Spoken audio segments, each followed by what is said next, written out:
नमस्कार, जय हिंद साथियों। भारत दुनिया का सबसे बड़ा लोकतंत्र है और आज कई राज्यों के चुनाव परिणाम आए हैं। आपने देखा तमिलनाडु में कितना बड़ा बदलाव हुआ। एक नई पार्टी टीवीके, जिसके नेता विजय को इतना भारी जन समर्थन तमिलनाडु की जनता ने दिया। लोकतंत्र में कई बार ऐसे फैसले जनता देती है, एक नई पार्टी के पक्ष में अपना समर्थन देती है। वो तमिलनाडु में देखने को मिला।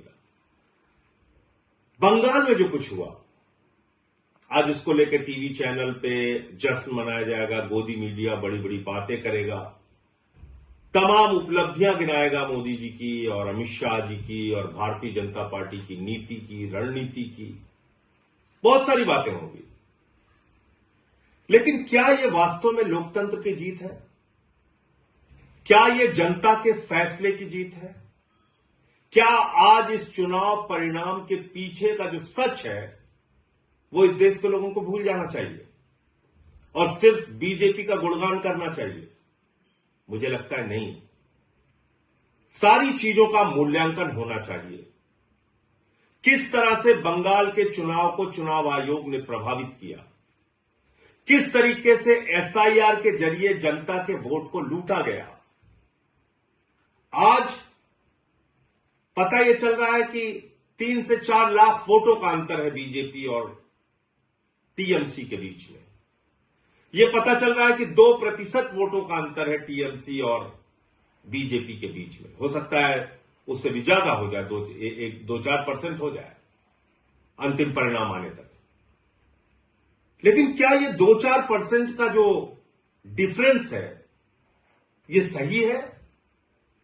यह वास्तव में बीजेपी का चुनाव जीतने का आधार है? क्या सचमुच में इस अंतर के साथ बीजेपी चुनाव जीत सकती थी? नहीं। 3 से 4 लाख वोट का अंतर है, लेकिन 27 लाख वोट लोगों को डालने नहीं दिए गए। और इस काम में माननीय सर्वोच्च न्यायालय का भी फैसला आने में विलंब हुआ। और सर्वोच्च न्यायालय का फैसला तो सब लोग सुन के हैरान थे कि अगली बार वोट दे देना।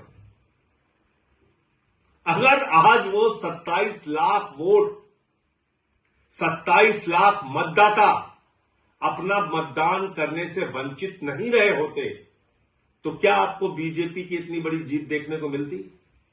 नहीं मिलती। एक अलग तरह का परिणाम आज इस देश के सामने होता। और आज जो बीजेपी जश्न मनाने का काम करेगी, गोदी मीडिया जश्न मनाने का काम करेगी, ज्ञानेश कुमार जश्न मनाने का काम करेंगे, वो नहीं हो पाता। लेकिन दुर्भाग्य से एसआईआर के जरिए लाखों मतदाता, 27 लाख मतदाताओं को वोट के अधिकार से वंचित कर दिया गया। तो ये जो बंगाल की जीत है भारतीय जनता पार्टी की, दरअसल ये लूट तंत्र की जीत है, लोकतंत्र की जीत नहीं है। कितनी गंदी भाषा का प्रयोग किया गया चुनाव में, प्रधानमंत्री के द्वारा, गृह मंत्री के द्वारा, बीजेपी के नेताओं के द्वारा। चलिए, वो चुनाव का एक पक्ष है। किस तरह से वहां पे केंद्रीय सुरक्षा बलों का इस्तेमाल किया गया, लगभग 2.5 लाख सुरक्षा बलों का वहां पर इन्फोर्समेंट किया गया, डिप्लॉयमेंट किया गया। 2.5 लाख सुरक्षा बल लगाए गए। कल्पना कीजिए, अमेरिका ईरान से लड़ने के लिए 50,000 सैनिकों का इस्तेमाल करता है और भारत की मोदी जी की सरकार ममता बनर्जी से लड़ने के लिए 2.5 लाख सैनिकों का इस्तेमाल करती है। इतनी बड़ी दुश्मनी यह निभाई जा रही है। फिर इस चुनाव में यह भी प्रश्न उठता है कि किस तरह से विपक्ष के जो नेता थे, कांग्रेस पार्टी जो थी, राहुल गांधी जो थे, वो जाके वहां पे ममता बनर्जी को ही टारगेट कर रहे थे। 3 से 4% वोट उन लोगों ने भी काटा। वो एक अलग प्रकार का सवाल है। लेकिन इसमें आज टीएमसी की हार हो गई, ममता बनर्जी की हार हो गई और लोकतंत्र की जीत हो गई, ऐसा नहीं है। सच्चाई को छिपाया नहीं जा सकता।